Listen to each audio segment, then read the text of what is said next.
है गाइस, तो आज हम करने वाले हैं एग्ज़ाम में बार बार पूछे जाने वाले इडियम्स और फ्रेजेस। तो इस वीडियो में जो टॉप 15 इडियम्स है वो मैं कवर करने वाली हूँ। टॉप 50 में से भी जो 15 है वो कवर करने वाली हूँ मैं, ठीक है। तो चलिए शुरू करते हैं। एंड अगर आपको वीडियो हेल्पफुल लगे तो please don't forget to like, share, comment and subscribe and do press the bell icon ताकि आपको मेरी हर एक वीडियो की नोटिफिकेशंस मिलती रहे। तो without any further do let's get started. सबसे पहला है आपके सामने to be under the weather, ठीक है। तो to be under the weather मतलब होता है टू फील सिक और अनहेल्दी और to be in low spirit, यानी कि अच्छा महसूस नहीं करना, बीमार होना, या फिर to be in low spirit मतलब कि आपका क्या है जो मनोभावना है वो जैसे आज खराब है, तो इस तरीके से हम उसको भी कह सकते हैं to be under the weather. For example है कि sorry I can't make it to the party, कि मुझे माफ़ करना मैं पार्टी में नहीं आ पाऊँगा या पाऊँगी। I am feeling under the weather, कि मुझे या तो मैं बीमार हूँ, ठीक है, या फिर क्या मुझे अच्छा नहीं लग रहा है। क्लियर है? आगे बढ़ेंगे।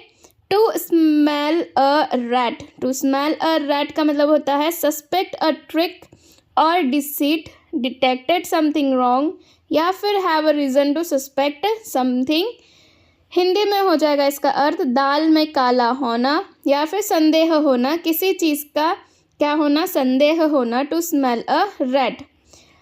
For example, I smell a rat. I smell a rat. He is being far too nice for someone who just got caught lying.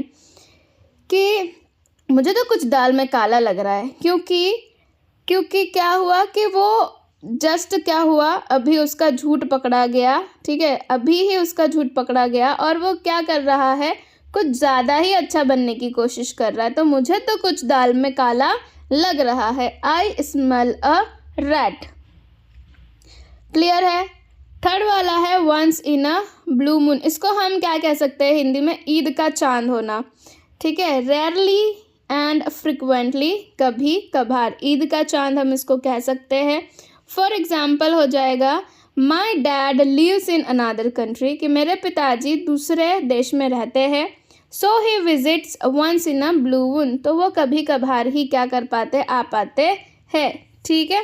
अच्छा सॉरी, ईद का चांद होना नहीं होगा, ईद का चांद होना नहीं होगा, once in a blue moon का जी हाँ कभी कभार ही होगा सही इसका आंसर। फोर्थ वाला देखेंगे a hard nut to crack. देखो ये 12 बार पूछा गया है, फिर once in a blue moon 13 बार पूछा गया है, टू स्मेल रैट 14 टाइम्स पूछा गया है, to be under the weather 14 times पूछा गया है। तो ये जो नंबर्स है ये क्या है, ये जितनी बार पूछे गए हैं उनकी वो संख्या है, ठीक है। हार्ड नट टू क्रैक हो जाएगा डिफ़िकल्ट टास्क, कोई मुश्किल काम या फिर कोई ऐसा पर्सन जिसको या तो खुश करना मुश्किल है या आप उससे बात नहीं कर सकते, ठीक है। उससे बात करना या उससे दोस्ती करना कैसा है, मुश्किल है, वो आसानी से बात या दोस्ती नहीं करता। या फिर हम कह सकते हैं क्या, लोहे के चने चबाना या फिर मुश्किल काम। For example the new security system, की जो नया सिक्योरिटी सिस्टम है, is a hard nut to crack, कि उसने तो हमें लोहे के चने चबा दिए, ठीक है। Is a hard nut to crack, की बहुत ही ज़्यादा क्या है, मुश्किल काम है, ठीक है। अ रेड लेटर डे, देखो 12 बार पूछा गया है। अ रेड लेटर डे, इसका अर्थ होता है एन इम्पॉर्टेंट डे, बहुत ही महत्वपूर्ण दिन आपके लिए, ठीक है, या फिर खुशी से भरा दिन। विनिंग द चैम्पियनशिप, कि चैम्पियनशिप जीतने के बाद was a red letter day for the team, की टीम के लिए है ना, टीम के लिए कैसा था वो, बहुत ही महत्वपूर्ण दिन था। चैम्पियनशिप जीतने के बाद मतलब जो चैम्पियनशिप जीतने का जो दिन था वह उनके लिए कैसा था, एक रेड लेटर डे था, बहुत ही महत्वपूर्ण दिन था। Beat around the bush, beat around the bush का मतलब जो मेन टॉपिक है उसको क्या करके चलना, अवॉइड करके चलना, ठीक है। घुमा फिरा कर क्या करना, बात करना, मुद्दे पर नहीं आना, मुद्दे की जो बात होती है वो नहीं करना, ठीक है। एग्जाम्पल है don't beat around the bush, कि घुमा फिरा कर बात मत करो। टेल मी ऑनेस्टली, मुझे सच सच बताओ, ईमानदारी से बताओ। What do you think of my idea, कि तुम मेरे आइडिया, विचार के बारे में क्या सोचते हो। घुमा फिरा कर बात मत करो, मुझे ईमानदारी से बताओ कि तुम मेरे आइडिया के बारे में क्या सोचते हो। सेवंथ है by leaps and bounds, by leaps and bounds, की बहुत ही जल्दी, रैपिडली, दिन दुगनी रात चौगुनी, ठीक है, बहुत तेज़ी से। जैसे कहते हैं ना कि दिन दुगनी रात चौगुनी तरक्की करना। Since the introduction of AI, कि एआई के आने के बाद द फील्ड ऑफ कंप्यूटिंग, कि कंप्यूटर के फील्ड में क्या हुआ है, दिन दुगनी रात चौगुनी क्या हुई है, तरक्की हुई है ना। तो बाय लिप्स एंड बाउंड्स। आगे है फेस द म्यूज़िक, तो फेस द म्यूज़िक का अर्थ होता है क्या, टू बियर द कॉन्सिक्वेंसेस, मतलब कि अपने किए कराए का क्या मिलना, आपको फल मिलना इन अ नेगेटिव वे, ठीक है, किए का परिणाम भुगतना। जैसे कि the politician was caught in a lie, कि जो पॉलिटिशियन नेता था उसका झूठ पकड़ा गया, and had to face the music during the press conference, और उसको क्या करना पड़ा कि प्रेस कॉन्फ्रेंस के समय अपने किए का परिणाम भुगतना पड़ा, ठीक है, face the music. Gift of गैब का मतलब क्या होता है ना, कि जो बहुत अच्छी तरीके से क्या करता है, बोल पाता है, जिसके पास बोलने की क्या है, ऐसा नहीं कि बचर बचर बचर बचर कर रहा है, नहीं, मतलब जो एकदम सामने वाले को क्या कर दे, शीशे में ही उतार दे। जैसे सेल्समैन, बहुत सारे ऐसे सेल्समैन होते हैं जो आपको ऐसे उलझा देंगे अपने बातों में कि आप भले ही आपको वो चीज़ कैसी हो, ज़रूरत नहीं हो, फिर भी आप क्या कर लेते हो, आप उसको ख़रीद लेते हो, ठीक है।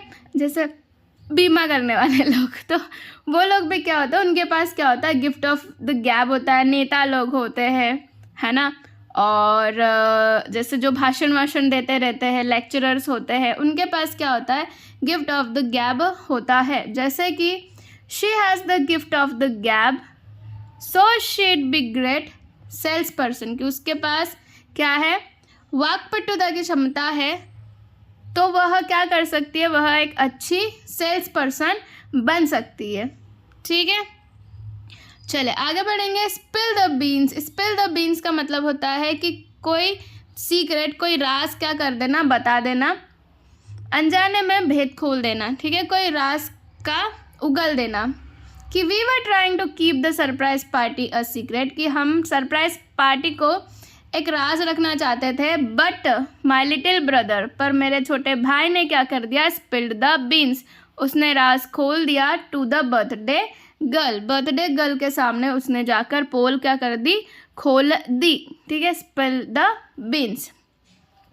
क्वेश्चन नंबर 11 नंबर का आइडियम है अ वाइल्ड गूस चेस, कि फ्यूटाइल सर्च, निरर्थक खोज, जिसमें आप क्या कर रहे हो, ढूंढे जा रहे हो, पर आपको वो चीज़ नहीं मिल पा रही है। जैसे आफ्टर आवर्स ऑफ सर्चिंग, कि घंटों तक ढूंढने के बाद, फॉर द लॉस्ट की, है ना, खोई हुई चाबी की तलाश में घंटों बर्बाद करने के बाद, आई रियलाइज्ड, मुझे समझ में आया कि आई हैड बिन सेंट, कि मुझे भेजा गया था, on a wild goose chase, कि मुझे एक निरर्थक खोज पर भेजा गया था, किसके द्वारा, मेरे भाई के द्वारा, ठीक है, जानबूझकर भेज दिया गया होता है।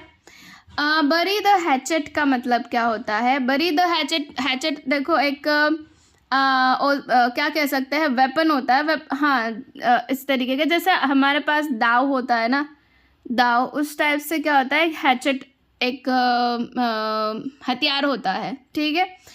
तो उसको क्या कर देना, बरी कर देना, मतलब गड्ढे में डाल देना, है ना, उस पर मिट्टी डाल देना।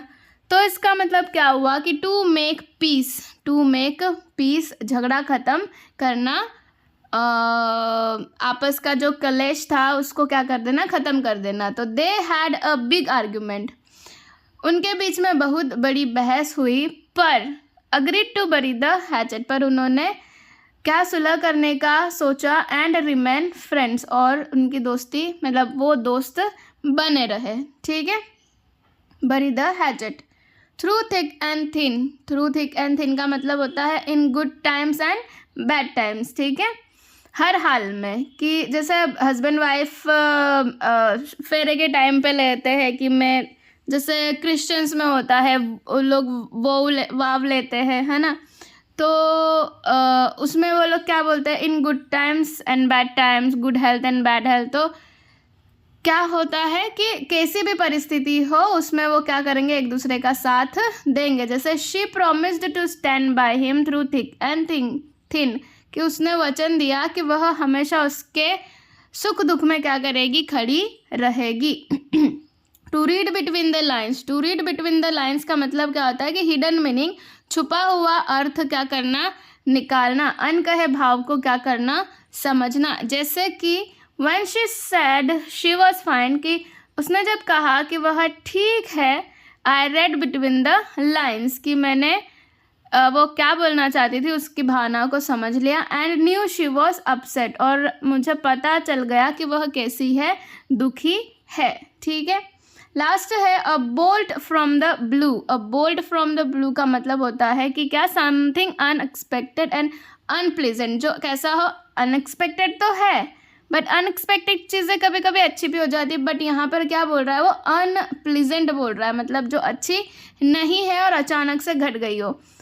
There decision to move abroad, कि उनका जो निर्णय था विदेश, अब्रॉड जाने का, was a bolt from the blue, कि एक अचानक से क्या लगा, धक्का लगा उनके किनको, पेरेंट्स को, ठीक है।